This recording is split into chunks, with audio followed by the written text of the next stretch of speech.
Every day, people wake up with dreams in their hearts, but chains in their minds. They want success, but deep down, a silent voice tells them, it's not for you. That voice isn't truth, it's a lie planted by years of fear, failure, and limitation. And until that belief is destroyed, no money, no opportunity, no strategy will ever set you free. If you've ever wondered why success feels so far away, this one toxic thought is the reason. Today, we're going to break it forever. The most dangerous belief a person can carry, and the one that keeps them stuck in a cycle of financial struggle, is the belief that they don't deserve to be wealthy. This thought doesn't announce itself loudly. It often hides in the background, disguised as humility, as fear, as a need to be realistic. It whispers through your actions more than your words. It shows up when you talk yourself out of big opportunities, when you procrastinate on ideas that could change your life, when you accept less pay than you're worth, or when you watch others succeed and think, good for them, but that kind of life isn't meant for people like me. That belief is a lie, and it has cost more dreams than failure ever could. People grow up surrounded by messages that shape their self-image. Maybe you were told that money is the root of all evil. Maybe you watched your parents struggle and accepted poverty as your destiny. Maybe you failed once and convinced yourself that success just isn't for you. These moments become bricks in a wall that separates you from wealth. Over time, this wall becomes so thick that you can't even see what's on the other side. You stop aiming high. You stop expecting abundance. You settle, and that's the greatest tragedy of all. Wealth doesn't begin in your bank account. It begins in your self-perception. The reason some people break through and others don't is not always talent, intelligence, or luck. It's belief. When someone believes they are worthy of wealth, they begin to think like a wealthy person. They seek solutions instead of excuses. They take ownership instead of blame. They make bold decisions where others hesitate. They act with confidence and purpose. The world responds differently to a person who walks in alignment with the belief that success belongs to them. On the other hand, when you believe you're not meant for wealth, your mind will find ways to prove it right. That's how powerful belief is. It becomes a filter that distorts your perception. Opportunities will appear, but your mind will overlook them. Resources will be available, but your doubts will keep you from using them. Success will call, but you'll be too afraid to answer. The belief that you are not worthy doesn't just sit quietly in your mind. It actively rewrites your life story in real time. This belief is so destructive because it operates silently. It doesn't shout, it whispers, and because it whispers, you believe it's your own thought. But it's not. It's inherited.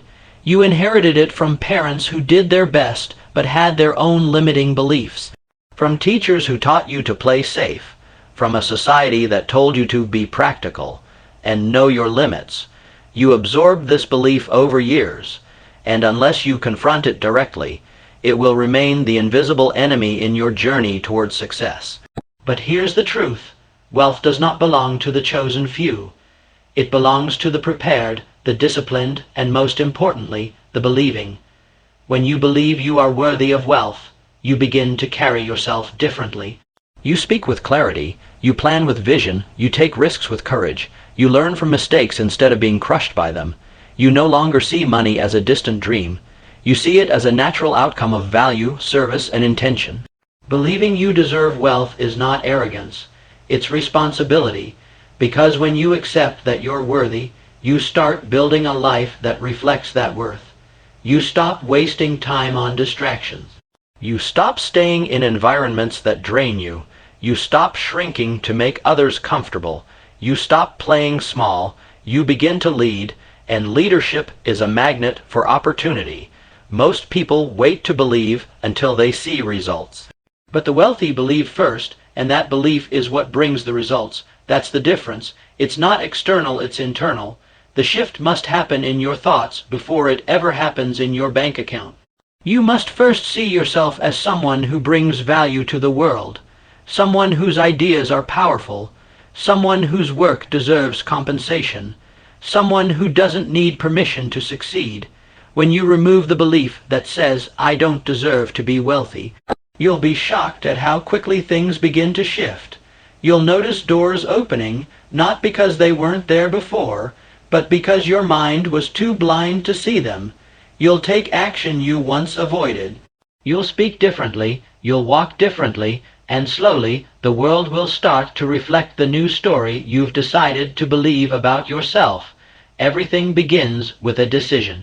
And the first decision is to reject the belief that has kept you poor, not just in money, but in vision, in courage, in life.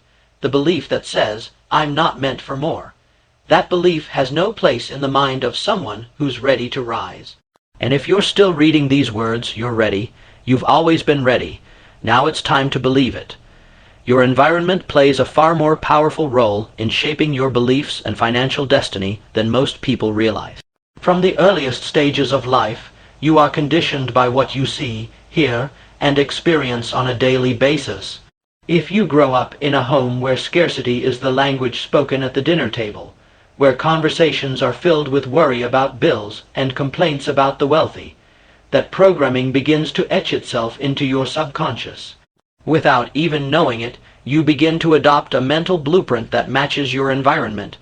You begin to feel that wealth is distant, difficult, and reserved for others. And unless you become intentional about breaking that cycle, you end up repeating the same financial patterns as the people around you. This is why it's not just about your inner beliefs. It's about what surrounds those beliefs. You may want to succeed. You may desire wealth and freedom. But if your environment constantly feeds you messages of limitation, mediocrity, and fear, your subconscious mind will absorb them and start treating them as truth. The environment you're in, the people you talk to, the media you consume, the places you spend your time all act like programming tools. They either strengthen the belief that you are capable of success or reinforce the doubt that you're not. Think of your mind like a garden. Whatever is planted and watered daily is what grows. If your environment plants seeds of negativity, fear, and limitation, and those are the only seeds being watered, then no matter how much you consciously want success, you will keep harvesting failure. But if you begin to change what's being planted through positive influences, empowering content, successful mentors, and goal-driven peers, then your internal narrative will shift. And when that inner narrative changes, your outer results follow. It's not a coincidence that wealthy people often spend time with other wealthy people. It's not arrogance, it's alignment. They understand that environment breeds belief. They surround themselves with people who think in terms of solutions, not problems. Who speak the language of abundance, not lack. Who act decisively instead of waiting for permission. These environments cultivate success because they normalize it. And what is normalized becomes achievable. If you constantly see people around you building wealth, taking risks, investing, growing, and winning, it starts to feel like something you can do too. But if all you see is survival, struggle, and fear, then even dreaming big feels like rebellion. Many people underestimate the cost of staying in the wrong environment. It's not just the missed opportunities. It's the slow, silent erosion of belief. It's the way your dreams shrink over time, the way you start making decisions based on fear instead of possibility, the way you stop expecting more because no one around you does, and perhaps worst of all, the way you begin to think you're being realistic, when in truth, you're just being conditioned to accept less. Changing your environment doesn't always mean moving to a new city or cutting people off. Sometimes it's about what you let into your daily mental space. What books are you reading? What voices are you listening to? Who are you allowing to influence your thoughts? In the digital age, you have the ability to build a powerful environment right from your phone. You can listen to audio that inspires you, watch content that educates and elevates you. Follow people who model success, not mediocrity. Every choice is a seed, and every seed shapes your belief system. It is important to realize that belief is fragile when it's not supported. You may build a powerful vision one day, but if the next 6 days you spend in an environment that contradicts that vision, your confidence will start to fade. This is why consistency is key. The environment must be intentionally shaped, not just once, but daily. It's not enough to escape negativity for an hour a day. You must build an atmosphere around you that nurtures your ambition, that reinforces your belief, that keeps your goals alive even when motivation fades. Remember, every successful person you admire had to fight their environment at some point. They had to go against the grain, face criticism, and often walk alone before they found alignment. But what kept them going was a higher internal standard, one that eventually became mirrored in their external environment. They started surrounding themselves with people, ideas, and routines that pulled them toward greatness. You can do the same, but you have to start by making a conscious decision. I will no longer accept an environment that keeps me small. I will no longer allow fear-based thinking to dominate my surroundings. I will no longer tolerate mediocrity disguised as wisdom. You don't rise by accident. You rise by design, and environment is part of that design. If you're serious about changing your financial reality, you must get serious about the space in which your mind operates. Clean the mental air you breathe, replace passive conversations with intentional ones, replace distracting content with empowering input, replace comfort with challenge. When your environment matches your vision, belief becomes easier, action becomes natural, and success becomes inevitable. There is a silent war taking place in the minds of people everywhere. It is the battle between limitation and possibility, between what is missing and what could be. The poor mindset, often unknowingly, falls into the trap of constantly focusing on lack. What they don't have, what they can't afford, what isn't working, what's gone wrong, and what they fear might go wrong next. This mindset becomes a habit, a lens through which they view the world. It becomes the internal programming that dictates every choice they make. When someone wakes up thinking only of bills, obstacles, or the shortage of time and opportunities, they are unknowingly training their brain to stay in survival mode. And in survival mode, there is no room for expansion.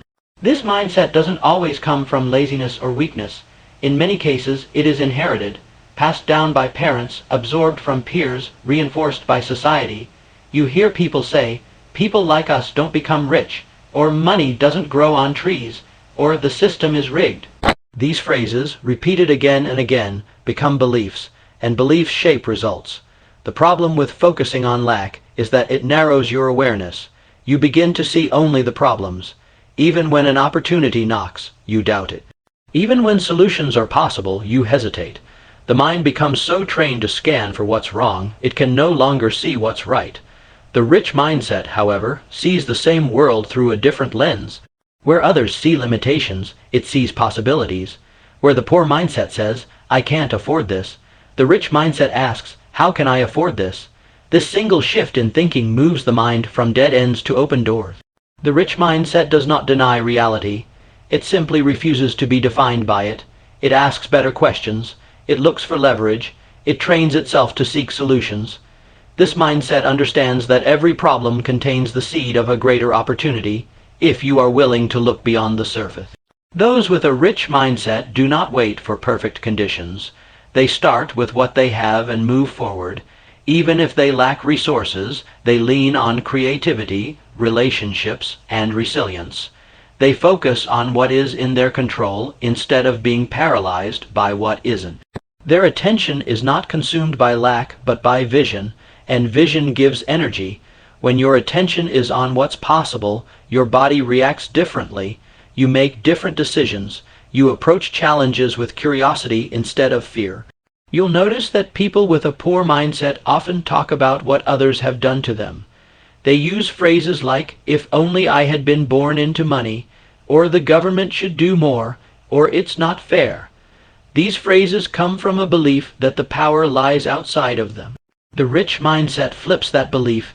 It says, "I am responsible for where I am, and I am capable of creating where I want to go." This responsibility is not a burden, it's freedom, because when you accept responsibility, you also accept power. Another trait of the poor mindset is short-term thinking. It wants comfort now, ease now, pleasure now, even if it leads to pain later. The rich mindset thinks long-term. It's willing to sacrifice today's comfort for tomorrow's gain. It doesn't waste money to impress others. It invests it to secure freedom. It doesn't chase entertainment to escape reality. It builds a life it doesn't need to escape from. This future-focused thinking allows people to delay gratification and make choices that compound over time. The poor mindset is reactive. The rich mindset is strategic. And this mindset isn't about the amount of money in your bank account. It's about the quality of thought in your daily decisions. There are people who have little but think like the wealthy, and there are people with money who still carry the fear and scarcity of the poor mindset. True wealth begins in the mind. It starts with how you interpret your circumstances. Do you believe your situation is permanent, or do you see it as temporary and changeable? Do you see failure as defeat, or do you see it as feedback? Do you allow challenges to shrink your vision, or do you use them to refine your strategy? One of the most powerful questions you can ask yourself every day is, am I focusing on what I lack or on what's possible? The answer to that question will shape your emotions, your actions, and ultimately your life. When your mind is fixated on lack, you hesitate, you retreat, you play small. When your mind is focused on possibility, you create momentum, you find ideas, you attract solutions, you start showing up with a different energy, and the world responds to that energy. We live in a universe governed by law, and one of those laws is this: what you focus on expands. Focus on lack, and your life will reflect more of it. Focus on possibility, and you will begin to see paths where none existed before. It doesn't happen overnight, but day by day, as you condition your thinking, reframe your thoughts, and challenge your limitations, you rewire your destiny. You move from being a victim of your circumstances to being the architect of your future.